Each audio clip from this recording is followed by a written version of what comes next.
Ferrari is done waiting.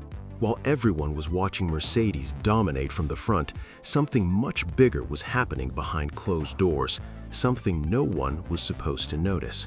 Because just days ago, Ferrari carried out a test that could completely flip the Formula One pecking order.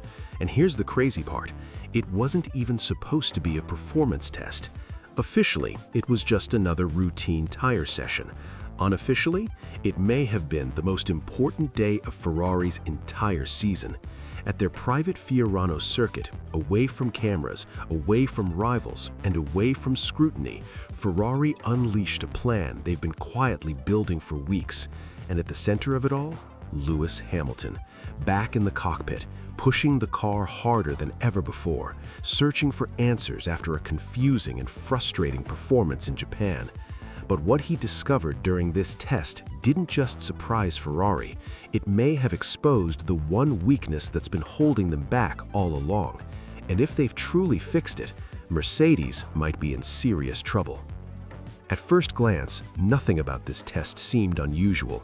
A standard Pirelli tire session, wet and intermediate compounds, long runs, consistent laps. But that's exactly what Ferrari wanted everyone to think. Because behind the scenes, this wasn't about tires at all. This was about unlocking performance. Hamilton completed over 140 laps in a single day, pushing beyond 400 kilometers of running.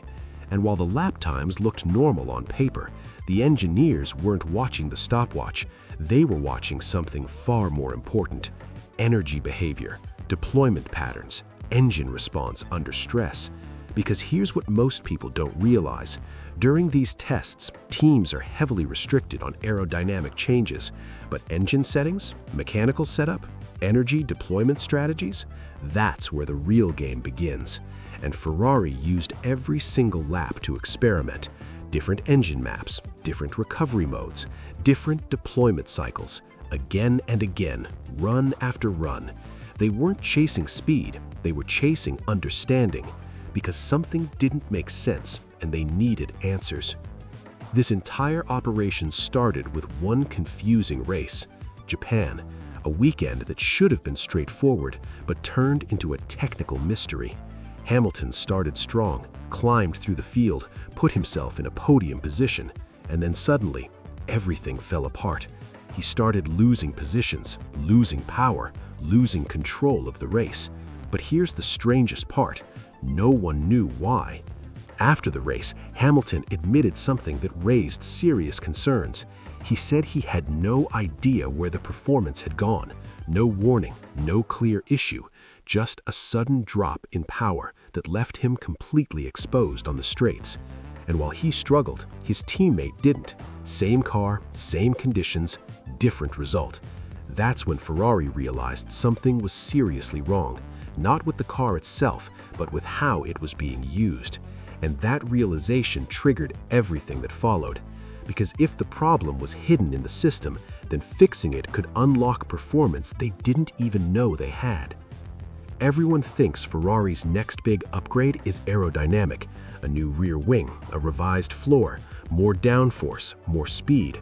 But that's not the real story. The real weapon Ferrari is preparing is invisible: software. A completely reworked energy management system designed to control how power is deployed across an entire lap. And this is where things get dangerous for their rivals. Because modern Formula One isn't just about raw engine power anymore. It's about how intelligently that power is used, when to deploy, when to harvest, how to balance electrical energy without sacrificing speed. And right now, that's exactly where Ferrari has been losing time, especially on long straights, especially in wheel-to-wheel fights. But during the Fiorano test, they finally got what they needed: data, massive amounts of it, enough to compare real-world performance with simulations, enough to identify exactly where the system was failing, and most importantly, enough to start fixing it. Because if this new software works as intended, Ferrari won't just be faster, they'll be smarter. But Ferrari isn't stopping there, because what happens next might be even bigger. On April 22nd, Ferrari heads to Monza. Officially, it's just a filming day. Unofficially, it's the final test before everything changes, because Monza is the ultimate stress test for any Formula One car. High speeds, long straights, relentless energy demand. If something isn't working, Monza will expose it instantly. And that's exactly why Ferrari chose it. This is where they'll push their new system to the limit. This is where they'll test if the improvements are real or just theory. But that's not all, because Ferrari is also preparing something much more visible, a radical new rear wing design, one that could dramatically reduce drag when DRS is activated and potentially give them the straight line speed they've been missing all season. They tried an early version before, and it failed. Unstable under braking, too unpredictable. But now it's back, refined, improved, and ready for one more chance. While Ferrari is preparing its comeback, the rest of the grid isn't standing still. Mercedes is still leading, still consistent, still the benchmark everyone is chasing. McLaren is building something dangerous behind the scenes, a super team of engineers, a structure designed for long-term dominance. And then there's Max Verstappen, watching everything, waiting.